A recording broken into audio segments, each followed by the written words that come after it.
मुंबई मेरी जान भीखू मात्रे मुंबई का किंग कोण હા ભાઈ તું ગાડી પાર્કિંગમાં મૂકીને આવ ને અરખી તો લઈ જશે તારું હગલું કોઈ અને કેવું લાગ્યું આ બહુ બહુ બહુ અદ્ભુત ભાઈ આમાં તો કેમ વાત થઈ છે જતું જો આ નરીમન પોઈન્ટ કહેવાય હા હા ખ્યાલ આવી ગયો ખબર હે એટલી તો હા એટલે એ આપણે ખરીદ્યું હતું ઇન્વેસ્ટમેન્ટ માટે એટલે કીધું આ તો ભાઈ શું આ તમે ખરીદેલું આજ તો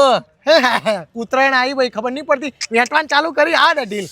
આ માનશે નહીં હવે આમાં એકચ્યુઅલી કેવું હતું કે હું મામાનો છોકરો માસીની છોકરીને બધા બેઠા હતા તો આપણે પડ્યા બહાર તો સીધું આવ્યું નરીમન પોઈન્ટ પર તો લઈ લીધું 6,500 મેન્ટલ હોસ્પિટલમાં રમતા હતા ભાઈ ના ના ત્યાં જવાની ક્યાં જરૂર છે એમનું ઘર તો છે અગુ જો આ સમજી ગયો આ નહીં સમજી રહ્યો ઓછો ભણેલો હે ને એટલે તમાર જો ભાઈ પૈસા હશે તમે ખરીદ્યું હશે હા. અમાર જોડે હોત તો અમે લેત ને અને ભાડું કમ્પ્લીટ ચાલુ હા હા બુદ્ધિ હોય છે હું હતો જ નહીં નતો હું ત્યાં રમવામાં તે શું ખરીદ્યું મારે 9 પડ્યા હતા હું જેલમાં હતો 2-3 વર્ષ જીવે ને પણ મારું સપનું હતું કે હું વિશ્રામ ગૃહ લઉં એમ 6,500 માં ખરીદ્યું એમ હા આ તો કરોડપતિ કે તું યાર બહુ પૈસા વાળા કેવા હે આય થોડો આ બાજુ આવજો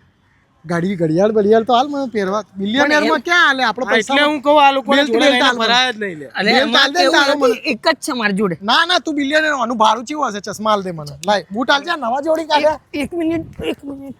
એક મિનિટ પૈસા હાલ ને પેલી ભેળ ખાવી 20 રૂપિયાની જ આવે હા તો લેતો તાર માટે કેસ નહીં 7,500 ના ઉતારા જ છે મારી જોડે